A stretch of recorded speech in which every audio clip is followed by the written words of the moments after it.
นอนนั่นให้เบิ่งดูอยากฮู้ว่ากลางคืนจะนอนแบบใดว่ามันคือบ่เป็นตานอนเลยนี่นะนี่สิไปนอนในไสอันนี้ขาน้อยก็เฮ็ดบ่ที่แล้วโดยเออเอาบ่เอาครับ มุ้งก็บ่ได้กลางเนาะกลางคืนนี่เนาะ ว่าอยู่กินก่อน โอ้โดยลองนอนให้ร้านเบิ่งดูฮะใช้หมอนน่ะ บ่ได้มีมอนแล้ว หมอนก็บ่มี บ่มีแล้วก็นอนจังซี่ครับ เออนอนสมอยอยู่ โดยจังซี่ โดย นอนเดี๋ยวนี้ เฮ้ยพี่น้อง จังซี่แหละ แล้วนอนเนี่ยนี่ เนาะก็ห่มตัวนี้มาทอดโตเพิ่น โดย จางให้นี่เด้ หมอนหน่วยเดียวก็บ่มีบ่เดียวนี่ บ่ เฮ้ยสะบัดอนาถาเถบ เว้าเพราะแกงปลาสู่อาตมาสันเด้อโดยเขามาสิได้คันสิดังไผได้ได้ยินอยู่แล้วเว้าจักซี่อยู่เว้าอยู่เพราะว่าขาน้อยคันต้นเด้อก็สิเห็นนี่นะนี่เป็นอันนี้คันโอ้สิเว้าบ่นะเรามาหาอีได้เฮาเว้าหลาย ต้นหยังต้นเงินต้นหยังนี่บ่ บ่แม่นคันต้น ขันต้น ก่อนสิเห็นนี่มันเป็นจังซั่นจังซั่น อ๋อก่อนสิเห็นเพิ่นนะบ่ แต่โดยบ้านนี้แหละขาน้อยบ่อยากเว้า เพิ่นสิ ขาอย เป็นหยัง ว้า เพิ่นบ่ได้มาหาเฮาเลยก็เว้าแล้วแหละขันต้นเพิ่นสิมาหาเพิ่นมีปรากฏการณ์แนวใดแน่เป็นจังไดลุงว่ามาโลด ขาน้อยทำแนวนี้ก็สิเห็นนี่ เจ้าเฮ็ดหยัง ขาน้อยตายเลยขาน้อยอยู่คนเดียว โดย บ้านนี่ขาน้อยอยู่คนเดียวเลยก็ขาน้อยก็เห็นพ่อแม่เฮ็ด โอ้ เพิ่นสิไปบ้านมืนเมืองไกลเพิ่นก็อันเขาเอิ้นเป็นหยังปงผวาน โดย นะปงผวานก็เคยเห็นบ่ แม่นเคย ปงผวานเปิดเบิ่งแย่งเด้อกันนี่ขาน้อยก็เฮ็ดตามนั้นแล้ว โอ้ ขาน้อยได้กินเขาขาน้อยก็แบ่งทุกคาบ โอ้เวลาสิเดินทางไกลเนาะ ขาน้อยบ่ได้เดินและอยู่ในนี่แหละ อ๋อ ขาน้อยเป็นคนอนาถาเมียก็ตายป้าลูกก็บ่มีตาก็บ่เห็นหุงหน้าก็บ่เฮ็ดเบิ่งขาน้อยแน่เด้อ สักเกตเทวดาเอ้ยนางน้อยธรณีเอ้ยข้าน้อยก็บ่มีหยังอันให้ทานข้าน้อยก็มิตรได้ปลาข้าน้อยก็แบ่งให้ฉันนี่แล้ว โดย ฉันบ่ฉันข้าน้อยก็บ่ฮู้จักฉันบ่ฉันก็ได้ โดย จังว่าได้6 เดือนฉันแล้วแหละอวยพรในขันว่าคนหักคนแพงข้าน้อยแน่เด้อให้เขาเอาเข้าวมาให้เอาข้าน้อยไปก็ให้เขาเอาเข้าวให้กินแน่เด้อข้าน้อยเว้าสิอธิษฐานแนวนี้ โดย บ่ฮู้จักว่ามีเทวดาหรือบ่มีดอก ก็ว่าไปแนวมันดีเนาะความดีเฮาก็ว่า ทุก ไป เดือนที่7จังได้เห็นลาวหญ้ามาได้นี่แหละนะกดสิเห็นกับสัตว์ซื้อลาวอ่ะถ้าบ่สัตว์ซื้อคอยบ่มาใกล้เจ้าแล้ว โดย กินเหล้าเมาสุราตีหัวมาดาเมจิกคอยบ่มาใกล้แล้วเราเจ้าสัตว์ซื้อเราเอาจังซี่ ฮักแต่ว่าคอยกระจดได้ความดีของเจ้า และอะไรแนว โดย นี่แหละขน้อยจังหวัดลาวนี่เป็นผู้ช่วยจ่ายยมพีบ้านขน้อยคาดคะเนนะแต่ว่าเราบ่ได้เว้าได้เราบ่ได้เว้าได้เล็กย้อนไปเว้าให้ลูกน้องเคยพังและนอนในเปเลี้ยงกัน ก็เลยบ่เห็นเราทางพ่อทางลูกเลยชาวปานนี้ได้ยินแต่เสียงฮักแต่ละหยาไอ้น้องมาใส่มาเฮ็ดนานี่บ่ได้ยินเสียงก็บ่ได้ยิน โอ้ บ่ได้ยินได้เสียงก็บ่ได้ยินเฮาอยู่คนเดียว ก็แสดงว่า ได้ยิน แสดงว่าจะอยู่ ได้ยินเสีย นะ งลาวเลยก็ได้ยินกินลังเทื่อลาวจะกินลาวจะกินอันนั้นจะกินปิ้งปลาจักซี่นะ โอ้เพิ่นก็อยากกินปลาคือกัน โดยอยากกินปิ้งปลาจักซี่ลาวก็ส่งกินมาจักซี่นะ โดย แล้วก็เอิ้นมาพอออกอาตมาอยากกินปิ้งปลาเด้พอออกปิ้งสู่กินแน่ โอ้ พักอยู่ผู้ใดอากาศ โดย กระเสียงคือเก่า โดย เสียงคือเก่าโดยขาน้อยคันสิได้ปลามันก็สิได้ละวะเรา โดย ตัวครั้งเมียน ก็มีอยู่เด้เราอะบ่และขาน้อยว่าสิเอาไปอันขอเขาจะพยายามเบ็ดเราถือกอีหลี โดย น้อยก็จะเป็นแกงที่เพิ่นกินลังเสือกับลังเสือกับปิ้งที่เพิ่นกินหักตอนนี้นี่ระยะค่า อ้ายน้องมาเฮ็ดนานี่อยู่ใกล้ขาน้อยนี่บ่เคยเสียงก็บ่เคยได้ยินกินก็บ่เคยได้ นี่คือเครือเขาห่อเนาะนี่ลุงแม่นบ่ แล้วเฮ็ดใส่หม้ออีกอยู่ นี่ บ่ขาน้อยบ่จักได้เกิดเข้าห้องก็ได้ขาน้อยใหญ่โตจริงแนวนี้แล้วฐานเอ้ยเทวดานี่ โดย ถ้าเฮาบ่ปากบ่หยังบ่เว้าให้พังอาจสิมาเท่าปานนี้ ก็แม่นนั่นแหละ แต่ว่าถ้าบ่สงบคือไอ้น้องมาล้มมาลิ่นน้ำมาอันเฮ็ดนานี่โอ้บ่มาใกล้แท้บ่มาใกล้ได้เป็นม้อยเลย เจ้ามาอยู่นี่ก็บ่มาใกล้เลยบ่ บ่มีแต่เสียง อ๋อหักเสียงก็ได้ยินอยู่คู่มื้อนี่ก็ดี บ่ตอนนี้บ่ได้ยิน บ่ได้ยินแล้วเนาะ นั่นน่ะตอนไอ้น้องบ่ได้มาพี่เขาบ่ได้มาเฮ็ดนาพี่ โดย เขาอยู่คนเดียวพี่ ยามหน้าน้าบ่ท่วมบ่ลุงแถวนี้ ช่วงขะเนาะ5เทื่อขะ แน่ น้อยครับ เจ้าไปอยู่ในไส ไปน่ะนอนอยู่หั่นแหละนอนในกางแดด มีเครือบ่ บ่แล้ว มีบ่อนอนบ่ในเทิงนี่ก็ดี มันสูงบ่ นี่เอาแป้นอันนี้ไปปูแล้วขะน้อยไปนอน โอ้โดยโอ้น้าท่วมแล้วก็คือนอนอยู่น้ำแบบนี้เนาะ กูได้ไปนอนอยู่นอนอยู่แล้ว โอ้มันมีนอนอยู่หั่นเนาะ นอนเพราะว่าปีนี้น้ำท่วมเวลาน้ำท่วมอย่างกับพอดีผมหัวยืนเนี่ย มันคือลมแท้อันนี้เราสิดังไผมันสิบ่ไหม้บ่ลามไปบ่นี่ อยากแบบเยอะ อันนี้ได้บ่อนดังไผหนึ่งเขาเพิ่น มันนะพอดีแต่ว่าเขาน้อยค่ะเรื่องจะปุ้มด้วยนะและเดี๋ยวมันจะพอเขาป้าคนใหญ่ป้าคนน้อยมากเขาน้อยจะได้น้ำมันนั่นแล้วไม่ได้หรอกกะปีนี้ชื่อว่า เบิ่ง บ่ได้กินเลยจ้ะ เบิ่งทรงเราคือเราเว้าหลายนะพี่น้องเอ้ยหลายคนก็สิบ่เชื่อเราเว้าไปนี่ ตอนนี้ห้อยเขาเห็นหน้าแซงเลยมันบ่ได้แล้วบ่มีแล้ว เหมือนเราเมาเราว่าเราบ่ได้กินเหล้ากินเบียร์เด้อพี่น้อง เขาสิไปใส่เขาก็ห่วงก็บ่ได้แล้วยอมแล้วบ่ได้ มักโม่เพิ่นนั่น แล้วค่ะ โดยเดี๋ยวลูกขออนุญาตถ่ายเบิ่งรอบๆก่อน โดยบ่ได้เป็นหยัง เผื่อมีผู้รับผู้ใหญ่ไผเฮ็ดให้เจ้าหลังคานี่คือว่าฮักเบิดเลยบ่ลุง ข้าน้อยบ่ได้บ่แม่นขนมของข้าน้อยนะ โอ้ มาอยู่ของไอ้น้อง โอ้ ยังบ่ได้เฮ็ดเขายังบ่ได้ มาอาศัยอยู่ห่างบ่ได้ซ่อมแซมให้เขาเนาะ โอ้ชอบจังไดน้องเพิ่นบ่เฮ็ดผมมีเงินอยู่ อ๋อก ะเขาแล้วมาเขาแล้วเขางามแล้วเขาจะเฮ็ดไหมเขาว่า อันนี้คือผ้าปูบ่นอนจะบ่ลุงนี่ก็คืนนี่จะนอนแบบใดอันนี้ น้องไผ่เนาะ เบิ่ง อยู่ไปจากที่แล้ว มึงดูบ่นอนเรา เกือบจะฮอด4 ปีแล้ว พี่น้องเอ้ย เป็นปีแล้วขนม สาดตูบ่นอนก็ บ่มี บ่มีเฮ็ดให้ดีกว่านี้ก็บ่มีกระทุกกระต๊อบนี่ก็ดี โอ้ย เนาะ เอาบ่ได้มีแต่เขาเฮ็ดให้ ยามฝนนี่สิไปอยู่จังได๋ไปหลบแดดหลบฝนแนวใดอันนี้ ก็อยู่ไปสิแล้วเพื่อกระตุ้ม บ่ลุงอันนี้จักนี่เผาให้เขาบ่ของไอ้น้องนะบ่ โดย โอ้จักโปมน้ำเพิ่นเนาะ ครับ กลางเว้นนี่เจ้าอยู่นี่ตลอดบ่หรือว่าไปหาอยู่หากินอยู่บ่ บ่ได้ไปหากินเขาเราก็อยู่ในนี้ได้พาขาน้อยไปหากินแหละขาน้อยก็ไปบ่อนผู้แล้วบ่หากินแล้ว อันว่าไปขอข้าวขอน้ำนี่เขาไปไกลอยู่บ่ เฮ้ยในบ้านมืดบ้านนี่แหละ โอ้ เลาะไปมืด ไปขอนี่ไปขอน้ำเพื่อนบ่หรือว่าไปเอาข้าวในวัดมากินลุง ขาน้อยบ่ได้ชูเอาเข้าในวัดได้ โอ้มีแต่ไปหลอกขอน้ำเพื่อนคู่เพื่อนคนเนาะ โดย อ๋อ ตัวอย่างเขาบ้านเมียเขาบ้านยง โดยโอ้ ขาน้อยก็เอาเสีย3คน4คน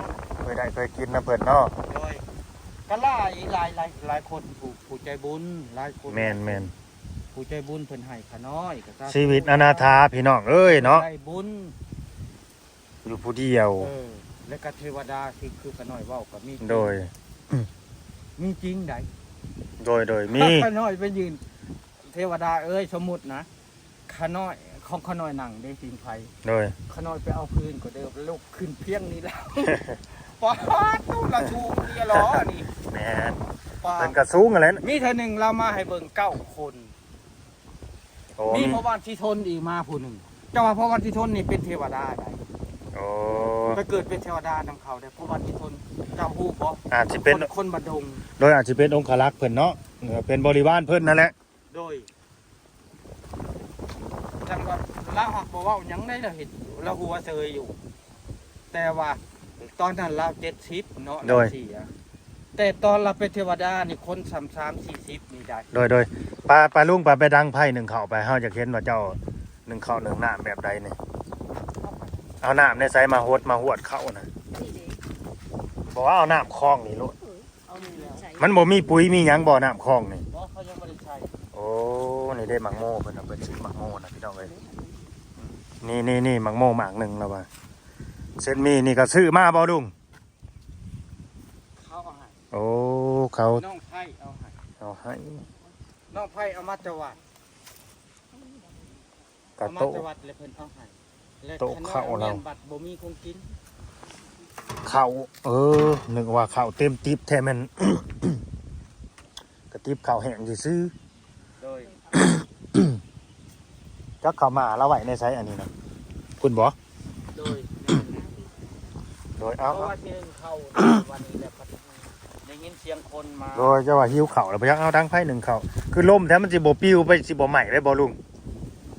จังหวะเลย สิบ่ล่ามไปผู้บ่ จังหวะเลย ถ้าอยู่ดอกคันล่ามไปมันก็สิใหม่ได้แถวนี่แหละมันสิบ่ใหม่ดอกทงให้ทงหน้ามันมีข้าวมีน้ำ มันสิใหม่ยักษ์อันนี้มันสิใหม่ยักษ์ โอ้ แต่ก็สิใหม่บ่อยู่บ่ได้บ่ได้ให้ล้ามได้กวาดออกแล้ว โดย กวาดออกมันมีดังไฟกะเนี่ยเอายับเข้ามาได้ โอ้เนี่ยบังลมจะบ่นี่ โดย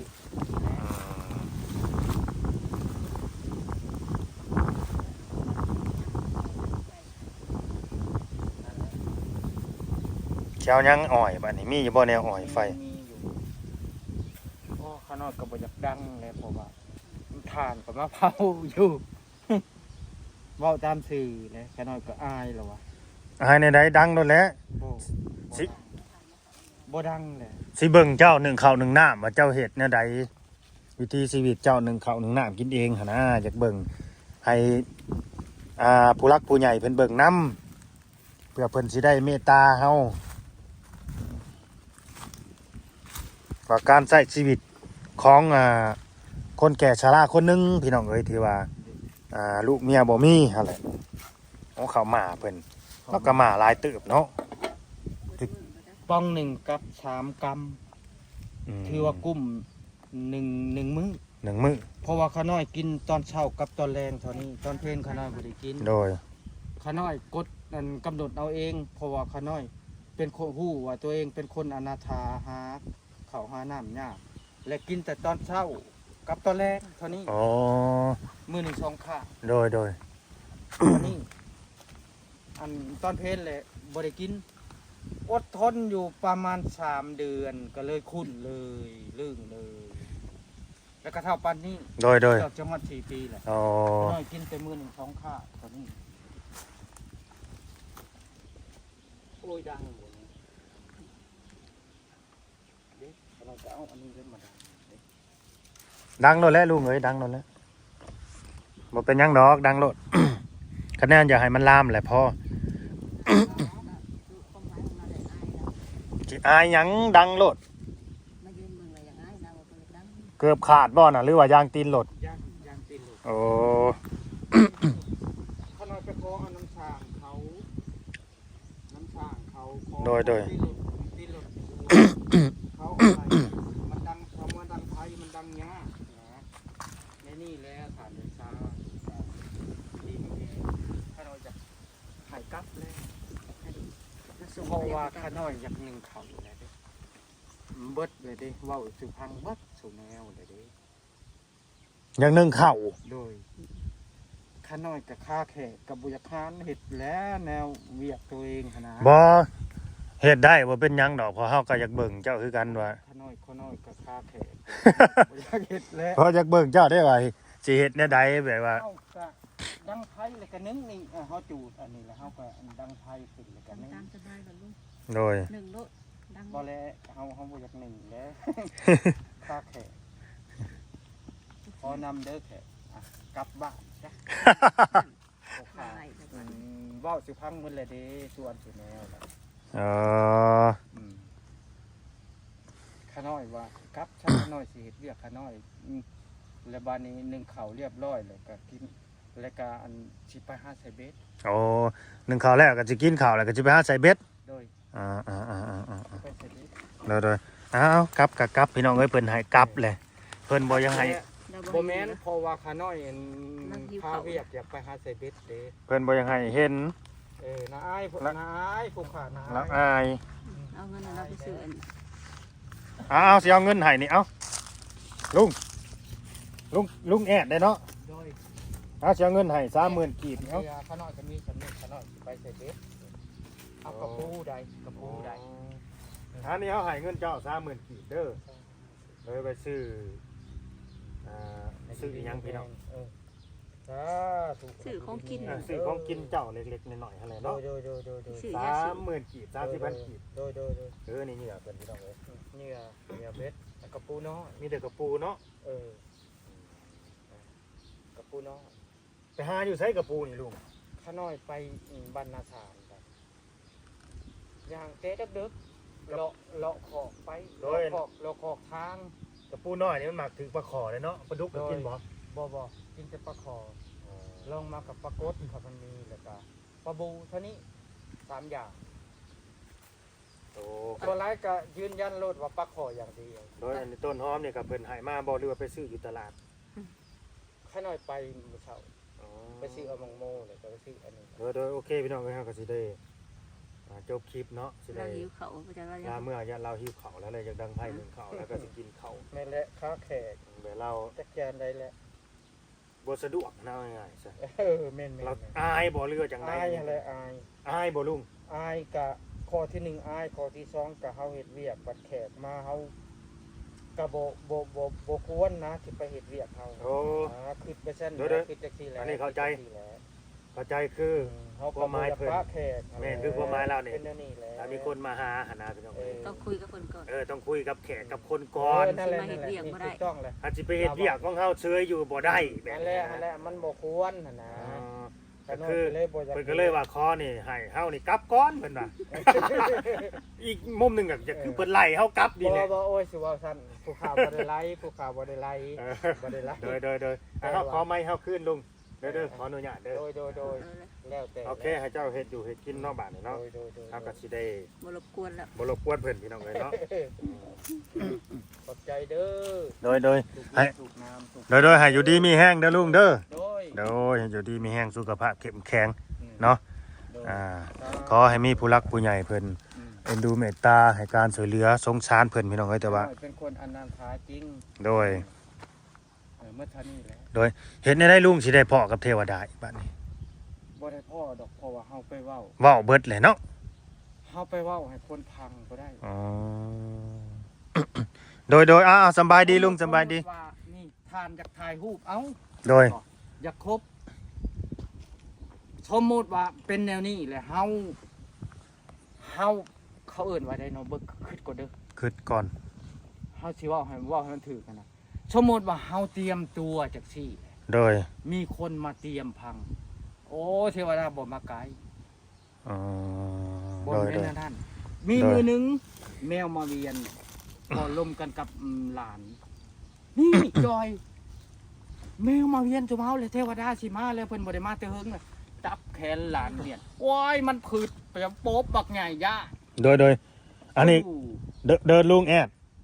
ก่อนสิครับเดินร้านขออนุญาตถาม ของทุกสิ่งทุกอย่างนี่มีหยังแน่เป็นของเจ้าแน่นี่นะของใส่นี่ ที่ว่าเป็นของเจ้าอะนะลุงของเจ้าเบิดเลยบ่นี่หมอแหกแต่กระโปรงนี่ แม่นแล้ว อ๋อ แม่นอยู่ ก็คืออย่างที่เห็นเนาะอย่างที่เห็นเนาะ คืออันนี้ สวยบ่วงแล้ว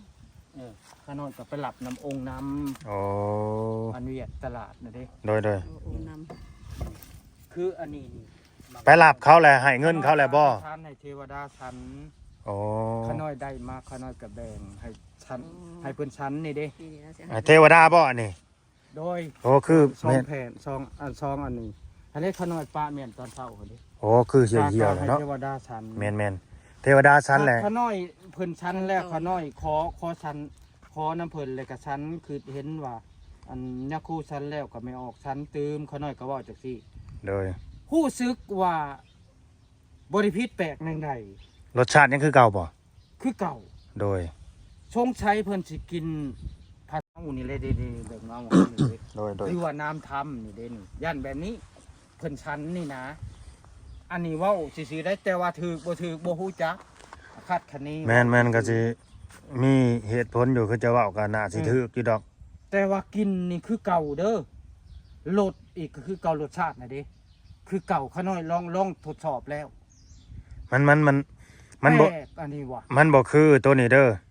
รสชาตินี่สิบ่คือของที่แบบว่า บุญห่อข้าวสากข้าวประดับดินจะเห็นบ่ที่เขาเฮ็ดห่อข้าวอะไรไปยายเฮาไปกินมันจืดได้ตัวน่ะ คือเฮายายให้คนที่เพิ่นตายหั่นน่ะแล้วเฮาไปกินนี่มันจืดได้ของพวกน่ะจืดเบิดเลยได้คือตัวนี้ยังคือเก่าแม่นว่ารสชาตินี่ คือเก่า อ๋อคือเทวดาเนาะ โดย อันน่ะเทวดาชั้นนี่คือเก่า เพิ่นชั้นและอัน โดยอ้า ทานเพิ่งเพิ่น เดี๋ยวร้านสิไปก่อนบัดนี้ เออ มื้อหน้ามื้อในสิมายามใหม่เด้อ โดย อยู่ดีมีแฮงเด้ออ้าว สาธุ เงินไหลนองทองไหลมาหาซึ่งเจ้าเด้อ สาธุสมพรปากเด้อ ได้เต็มทงรุ่นไทย สาธุ นี่เด้ได้เงินนำ โดยสาธุ หาเงินได้เต็มทงรุ่นไทยเด้อความเจ็บอย่าได้ความไข่อย่ามีสาธุ สมพรปากเด้อลุงแอด เพิ่นให้ขาน้อยเพิ่น โดยสาธุสมพรปาก 30,000 โดย นิมนต์มาทางนี้ สาธุโดย ขาน้อยก็สิหนึ่งเขา โดย เออแต่ไปแล้วสิหนึ่งเขาไปหนึ่งอันตัวหน้าแขกกับโมเมนต์แล้ว โดย รับแขกอยู่กับเฮ็ดเวียกตัวเองอยู่โอ๊ยโมเมนต์แล้ว โดยสิได้เมื่อปลาเพิ่นพี่น้องเอ้ยบัดนี้ก็ดีเนาะ จบคลิปไปสั่นนี่แหละขอบคุณ FC เด้อโดยเนาะฝากกดไลค์กดแชร์กดติดตามพี่น้องเนาะสบายดี